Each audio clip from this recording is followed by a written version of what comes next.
So there's a number of different sections or parts of the implementation plan. The first is your management team section. So most important thing for the management team section is your key personnel. You want to have both profiles and resumes for the key personnel. So profile is like a one paragraph summary of why this person is so great, and then a resume, of course, is a resume. The key personnel include people in the class, or people on the team that are in the class, as well as any technology or graphic design contacts that you're working with on the project. And then your board of advisors. If you've talked to a expert advice contact, then it'd be good to put the expert advice contact that has advised you as well as any industry experts or people with gray hair, basically, that you have that are working on the project with you. Like I said, profile should be about a paragraph long and position each individual with the best foot forward. And then your resume should be everything but the kitchen sink, and gives you an opportunity to document all of the skills, accomplishments, qualifications you can imagine. On a implementation plan, you don't need to keep the resume to one page. You can add as many pages as you like. I like to include all the stuff that's in your LinkedIn profile in it. And so that all goes in your key personnel section. As far as partners, HR development, and hiring plans are concerned, you need to think realistically about what each member of the team can do personally. If there's more work to do than there are key personnel to handle it, you're going to eventually need to find somebody to do the work. It's not going to get done by itself. Whenever possible, you want to find partners or fellow traveler firms. That could be from personal acquaintances, friends, contacts. This should actually say CSUB on my network. It's my old points from when I was still at University of Cincinnati. LinkedIn, meetup.com is great for meeting new professional partners as well. And worst comes to worst, picking up the phone and calling strangers. Consider using outsourcing vendors when you can't find a partner and you can't afford to hire someone. I've listed a couple of outsourcing vendors here. These are all really good outsourcing companies for small businesses. So Time, etc. is largely U.S.-based consultants. Elance is both domestic and international. Tasks Every Day is particularly focused on virtual assistants from India. And then finally, Fiverr.com is both domestic and international, and it basically lists things people are willing to do for $5. So it's $5 and up, but it's a great place to find people to do miscellaneous tasks and administrative work for the business. So that's the management team section. Managerial execution. There's 8 elements that are important to cover in your managerial execution section. How to build an organization, how you're going to allocate resources, policies and procedures that you're going to implement, how you're going to focus on continuous development. What kind of IT systems, both hardware and software, you're going to use. Rewards and incentives you're going to use to incentivize your employees. What kind of culture you want to create for the organization, and then what steps you're going to take to be a leader for the company.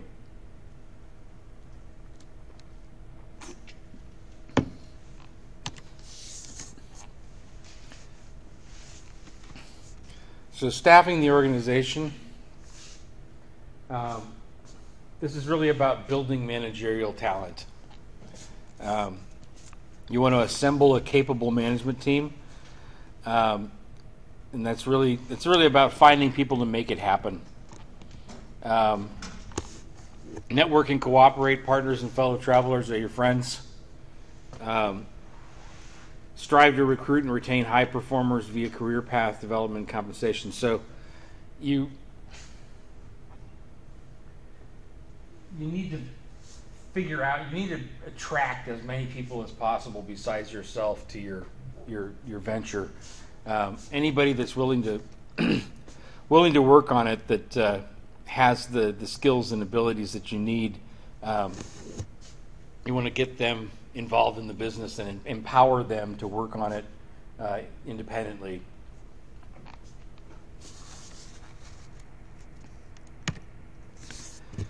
Conserving, finding, and allocating resources. Allocating resources, there's two key things here. Anything you can possibly do for free, do it for free. And then finding funding for projects that absolutely need it while turning down those that don't. I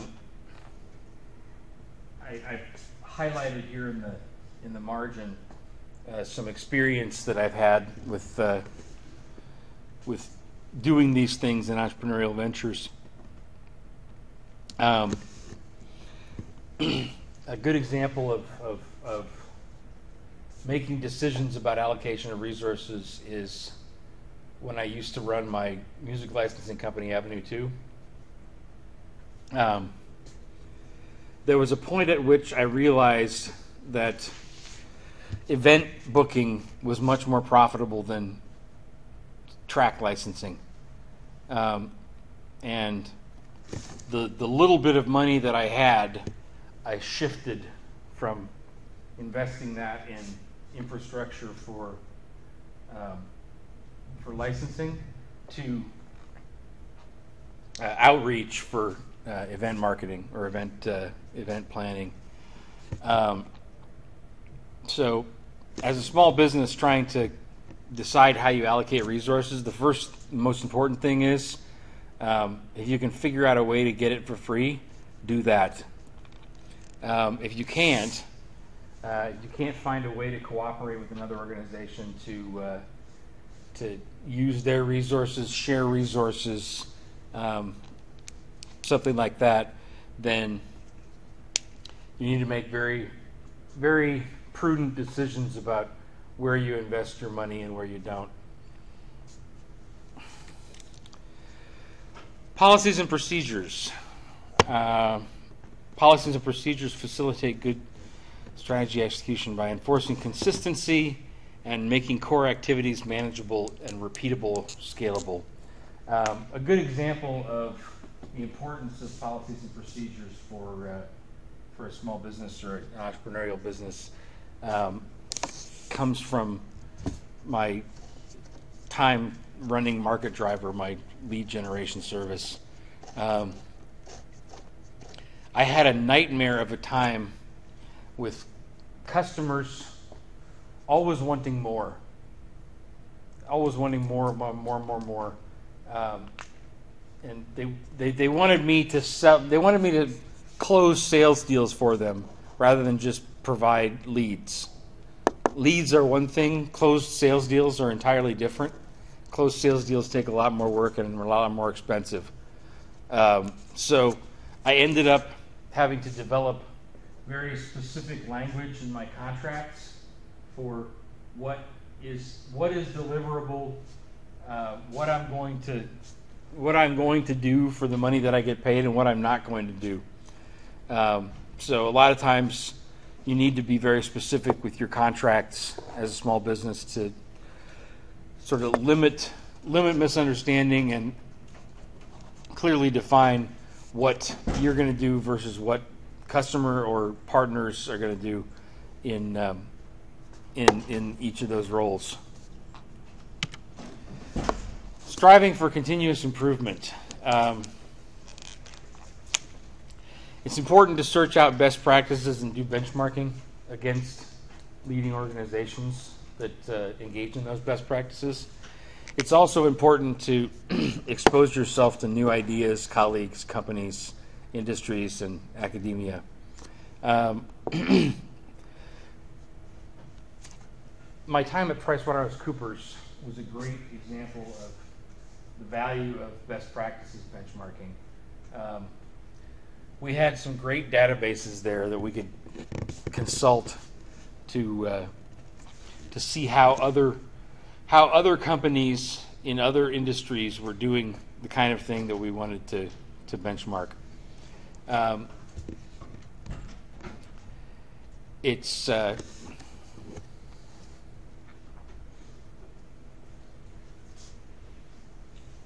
very important for a small business to sort of compare itself to other small businesses, compare itself to larger businesses, and see whether you stack up where things are different, where things are the same, and then exposing yourself to new ideas.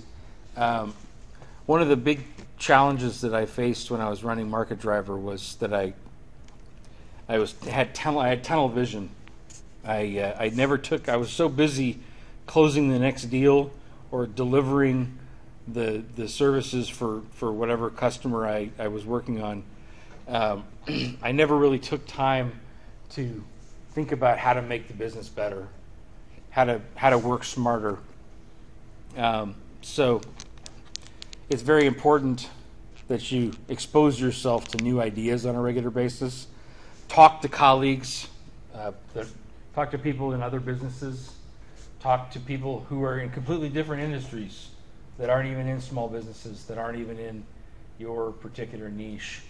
And talk to people in academia. One of the nice things about academics like me is that we have lots of time to study and research things. So most of the time in the real world, you're focused on the bottom line, you're focused on deadlines, and you don't have the luxury of researching new and better ways of doing things. That's what we do here in academia, and it's a great way to sort of give yourself a fresh perspective on your business by talking with academics on a regular basis. But bottom line is get out of that narrow mode of thinking and expose yourself to new and different ideas. Information and operating systems.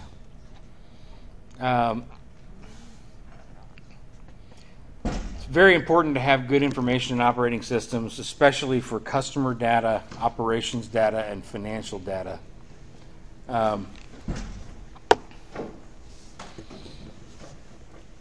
So an example of how that works well, when I was at Robert Half, we had an absolutely amazing database we kept of all information that had ever been gathered about customers. So we, whenever somebody from the company would talk to customer X, Y, or Z, they would type in all their notes on the conversation in this database, and then the next one of us that went to talk to that customer had all the notes there already whenever we talked to them. So there were really no strange companies out there. There were only contacts that we haven't talked to in a while. So very important to keep a database of interactions with your customers, all the information possible that you can keep about customer needs, about conversations and interactions you've had with the customer. Very important to keep a database on that. Operations and financial data, also important to have the right information systems for. In general, I'd say it's absolutely critical to have a tech geek on your team. There's some online virtual tech geek resources that are available out there, but if at all possible, every small business, every entrepreneurial venture needs a tech geek who can solve both hardware and software problems. So that we didn't really include that in this class here, but if you go forward with your ventures, I highly recommend finding a tech geek to help solve technology problems, as well as make selections about the right software and hardware to use. Rewards and incentives. It's important to properly compensate your employees, both financially and non-financially. A good example of this was also my time at PricewaterhouseCoopers. They paid a great base salary, had a great bonus and benefits package, but they also did a great job of telling me and other staff that we've been doing a good job, giving us the independence to work on projects without having people looking over our shoulders, working on fun, interesting projects. In general, I would say that you're never going to attract the best quality people to your organization if you don't pay them top dollar, but you're never going to keep them after you've originally gotten them if you don't do all the non-monetary things. So if you don't tell people, if you don't compliment people on a regular basis, if you don't give them fun assignments to work on and give them autonomy to do things themselves, they're not going to stick around. They're not going to be motivated in your organization. But to get them in the first place, you have to pay well. Culture. It's basically shared attitudes, camaraderie, and team chemistry. When you're planning your implementation plan, you want to think about what kind of culture do you want to create as an organization. There's four different entrepreneurial ventures that I've been a part of in one way or another over the years, and they all had very different cultures. Avenue 2 was pretty much me and a partner that I worked with. It was a very isolated, us against the world, or me against the world kind of culture. Market Driver was similar in that respect.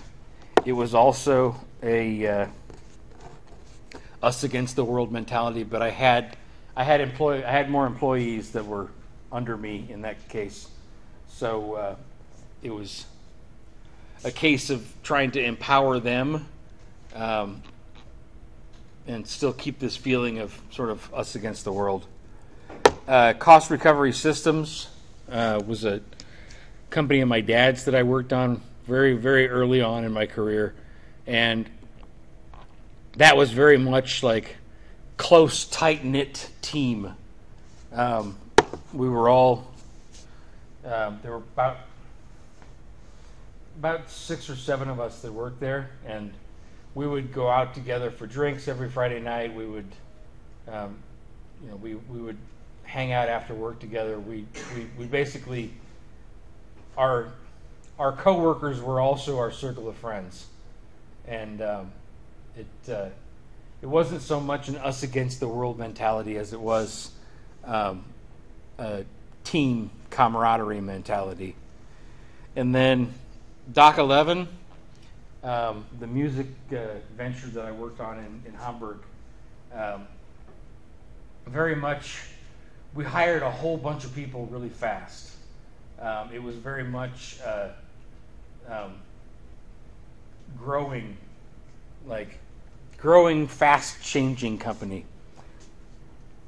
Wasn't so much about the camaraderie as it was about this feeling that we're all racing towards the finish line of trying to create a company as fast as possible. So four very different types of cultures depending on the organization. And then finally, leadership that you need to exercise or plan on in your implementation plan. The more you step into a management role in life, the more you need to stay on top of what's happening, be adept at identifying and solving problems, and inspiring staff toward good results. I've put three things on the left-hand side here. Feel the vibe, or manage by walking around, MBWA.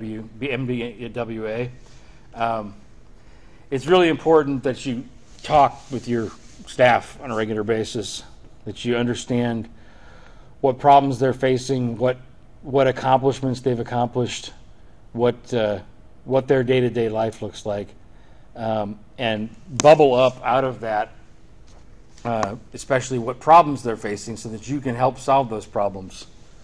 And finally, you want to motivate and inspire your staff. So the more people you hire for your company, the less you're going to actually be doing things, and the more you're going to be like a cheerleader, motivating and inspiring the people on your staff to do things instead of you.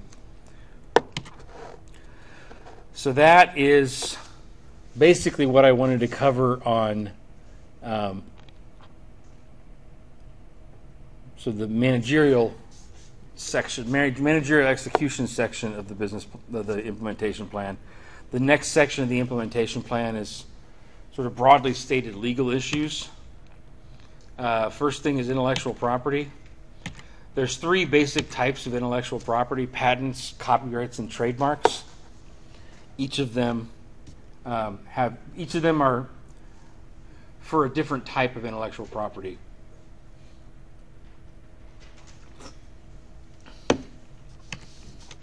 So patents, first of all, it's basically a contract between the government and an inventor for 20 years of monopoly protection for your idea. Grants holder the protection of the idea. Some types are utility patents, so unobvious processes, machines, compositions. Design, so the appearance of something. Plants, as in like things that grow in the ground. Business methods, and the governing body that oversees patent, all things that have to do with patents is the World Intellectual Property Organization. And for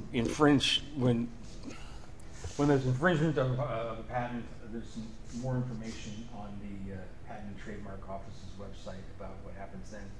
Not so important for this lecture. The important thing for this lecture is patents are protection for a process or a thing. So it's for inventions. It's for ways of doing things. It's not for brand names or company names. It's not for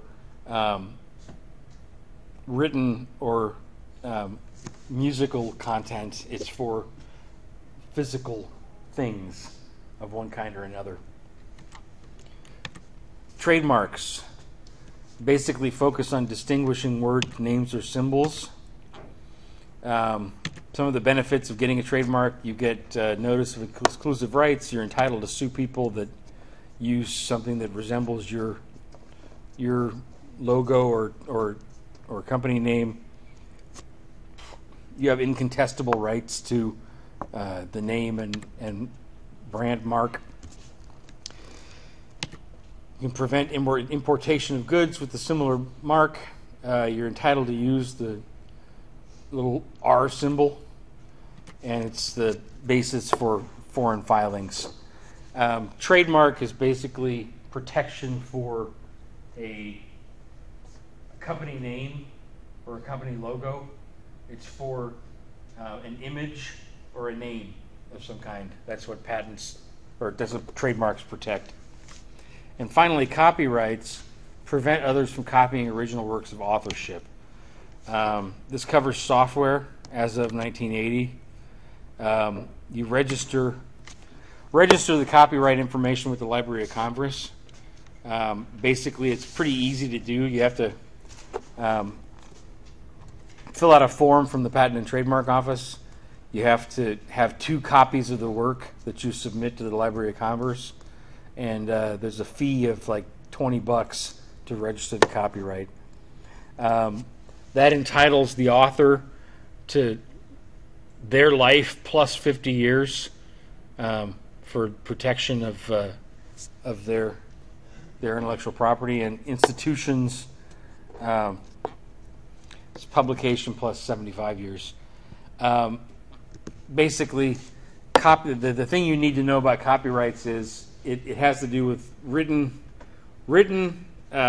or recorded words or information. So any kind of software programming, any kinds of if you write a book, or when I write journal articles, those are copyrighted, not trademarked or patented.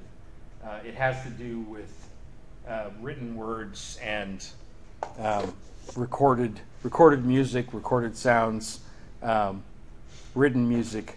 It has to do with ideas and how to protect them. Brief note on types of insurance. These first 2 at the top I particularly want to sort of draw attention to. Any small business, when you're getting started up, needs to think about both property and casualty insurance. Property insurance basically covers what you own and any damage that might occur to it. Casualty or liability insurance covers anything that might happen to your customers, to your employees, to if somebody's disappointed in your work, if somebody gets hurt using your product or hurt working for your company, that's what casualty and liability insurance covers. So it's important to know that there are 2 different kinds of insurance, and you need both for your company.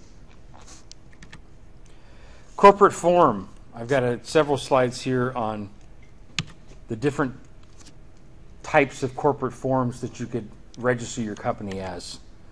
Could be a sole proprietorship, could be a partnership, could be a corporation. Those are the 3 basic options. There's some nuances of different types of corporations, different types of partnerships that we'll get into, but the 3 basic options are sole proprietorship, partnership, and corporation. A sole proprietorship is just an individual that owns a company. A partnership is partners that come together to own a company. There's no limit on the number of them. And a corporation is a formal legal entity that's created that has shareholders that own percentages of the company. And there's no limit to the number of shareholders. Each of those 4 corporate forms has different types of liability. Sole proprietorship, the individual is liable for the business liabilities. It's basically the same as being a private individual. A general partnership, all of the individuals in the partnership are liable for all the business liabilities. A limited partnership, as opposed to a general partnership, limited partners are liable for the amount of capital that they've contributed to the company. So however much they've invested in the firm, that's how much they're responsible for liability-wise. And in the corporation, same thing. Shareholders are liable for the amount of capital contribution they've made to the company. There's some differences as well in the costs that it takes to start each of these types of entities.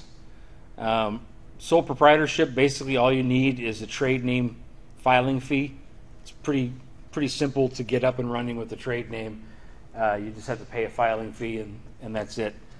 For a general partnership, you need a partnership agreement. There's legal costs, trade name filing fees. It's a little more comprehensive than doing a sole proprietorship. And the limited partnership also requires a partnership agreement. If you're going to open a corporation, you need articles of incorporation, filing fees, tax filing information, fees for states in which you register to do business. It's the most complicated of the three to set up as a corporation. But still, it's actually not that hard to set up a corporation. Transferability of interest. So if you want to sell stock in your company or give ownership in the company to someone other than yourself, it's a little bit different in each of these corporate forms as to how to do that. Sole proprietorship, you have complete freedom to sell or transfer the assets of the company to anybody you want. In a general partnership, general partners can transfer only with the consent of all the other general partners. So it's the same thing as a sole proprietorship, but you have to get the agreement of all the partners before you can transfer anything, before you can sell any part of the company to someone. A limited partnership, limited partners can sell their interest in the partnership without the consent of the other partners. So whatever their percentage of the company is, they can sell that percentage of the company without having to get the permission of the other partners if it's a limited partnership. Two different types of corporations as well, a regular corporation and an S corporation. Regular corporations, shareholders can sell and buy stock at will. Some transfers might be restricted, but basically, if you're a shareholder, you don't have to get anybody's permission to sell your share of stock to someone else. In an S corporation, shareholders can only sell stock to an individual. They can't sell it to an institution. So slight difference between a regular and an S corporation there. Capital requirements. In a sole proprietorship raised by loan or increased contribution by individual, your capital that you're using to start the company is basically coming from loan or from your own personal finances. A partnership, the capital comes from loans as well, but also new contributions. Any new contributions of capital require a change in the partnership agreement. So if any one of the partners is going to bring more capital to the table for the company, you have to change the partnership agreement papers. Regular and S corporations. In a regular corporation, capital basically is raised by the sale of stocks, bonds, or borrowing. In an S corporation, there's only one class of stock as opposed to different classes of stock in a regular corporation. And you're limited to 75 stockholders in an S corporation. You can't have more than 75 shareholders. Tax attributes of these different types of organization. A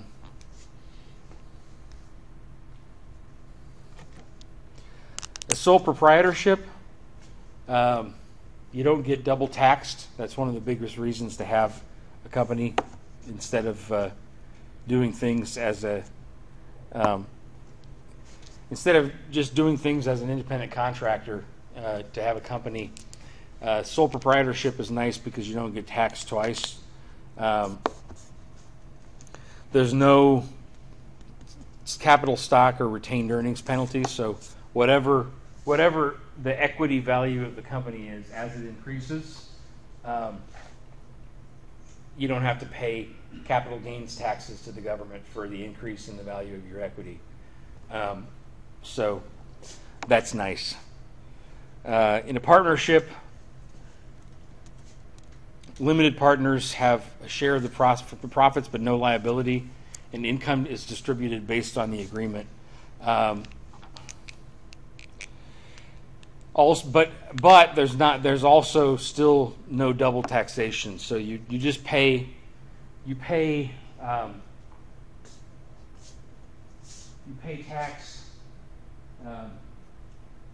on the tax on the profit, any profit that you take out of the company, any salary that you take out of the company, you pay taxes on as an individual. You don't pay taxes on as a corporation. As a corporation, this is a separate entity. There's more deductions and expenses available for what you can deduct away from your tax liability, but it does have double taxation of dividends. So you're going to pay corporate taxes on the revenues of the company, and then if you as an individual take money out of the company because you own a certain percentage of the company, if you take out a dividend of money from the company, you also pay individual income taxes on that dividend. So corporations have double taxation instead of single taxation. So there's less liability, but there's also more taxes to pay. Advantages of an S corporation. Gains and losses are personal income and loss. So it's not. It directly syncs with your personal finances. There's limited liability protection for your liability for the company. So you're only liable for the amount of capital that you put in, not for all possible debts of the company. There's no minimum tax. The stock is transferable. You can have voting or non-voting stock. Usually follows a cash method of accounting. And long-term capital gains and losses are deductible to shareholders. So if you, again, any money that you take out of the company in terms of a dividend or a capital gain, it's not double taxable. So you only pay tax on it as an individual. Some of the disadvantages of an S corporation. There's some restrictions to qualify as an S corporation. So it's not that easy to register as one. There's potential tax disadvantages sometimes. Most fringe benefits are not deductible for shareholders. So as opposed to a sole proprietorship, there's a lot of fringe benefits that you can't deduct from your taxes. You must have a calendar tax year. It's a small thing, but administratively you have to be on a calendar tax year rather than a tax year that starts sometime other than January. You can only have one class of stock. Sometimes there's a disadvantage for trying to raise capital. The net loss is limited to the shareholder's stock plus loans to the business, and you can't have more than 75 shareholders. So that may seem like a lot right now, but eventually you want to be able to have more than 75 shareholders of a company. Advantages to an LLC, limited liability corporation. LLC liabilities are added to partnership interest. Most states do not tax LLCs. So an LLC is like it's a limited liability partnership or corporation. Same thing. Ownership is not limited to individuals. So in addition to being a sole proprietor, you can have other partners in the ownership team with you. And members share income, profit, expenses, etc. among themselves. So this is the nice thing about an LLC. And I don't have any particular disadvantages for the LLC right now to mention. Next element of the implementation plan is your project plan. There's 4 things in the project plan that are particularly important. A timeline, operational and revenue goals, expenses, and who does what. So you'll notice here, this is an example of a project plan for a mobile app company that some of my students back in Cincinnati did a couple years ago. So each task has a date deadline associated with it. It's attached to a particular member of the team that's responsible for it. The expenses that are going to be generated because of this step, or this action item, are listed. Any revenue goals that are supposed to be achieved by the task are listed here, and then the goal of the task is listed in the final column. So in this case, the first goal was to finalize memorandums of understanding with key personnel, developer, graphic designer, IT manager. They needed to go out and find more partners and sign them up for to be part of the company. And that was basically going to have a meal and expense, meal and personal expense to go out and schmooze with people to get them interested in the company, and a little bit of expense for networking. The next goals, as of deadline May, were establishing alpha testing teams to test the software, establishing basic office technology, mock-up of the app, development schedule. So basically getting the technology set up. Again, expenses, who's responsible for what, and it goes on like that for each month for a year out into the future. So important to have deadlines, who's responsible, expense and revenue targets, and what the operational goals are.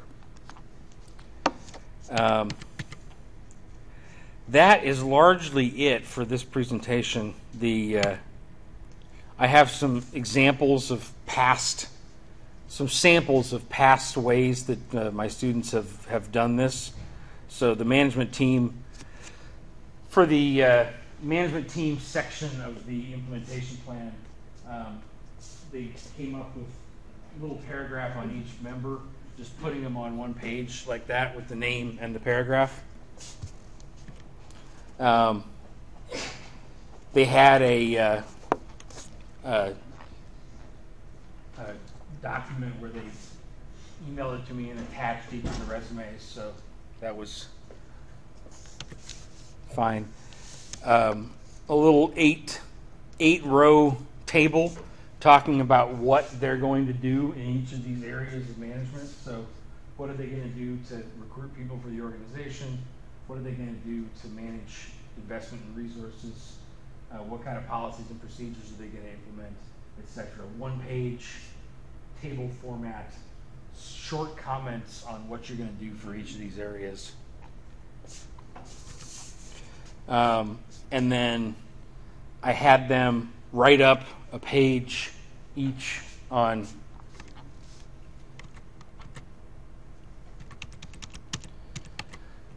page each on what their chosen corporate form was. So just one paragraph, quickly summarizing what the corporate form is going to be and why they chose that.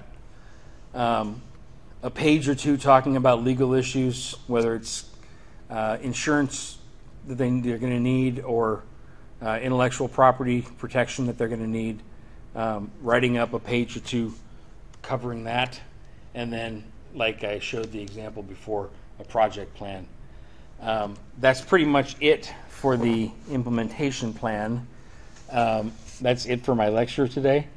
It's done a little bit soon, but that's the main gist of what I had. You guys have any questions? Pretty straightforward. Okay, we're done a little early. That's it. I'll see you guys on Thursday.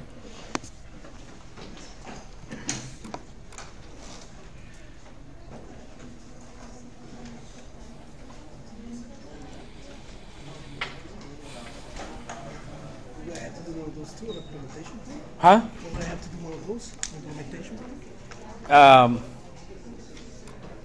I think I actually had you guys doing an executive summary, but not an implementation plan. So the implementation plan is not part of your deliverables that you have to do. Just making sure. Yeah.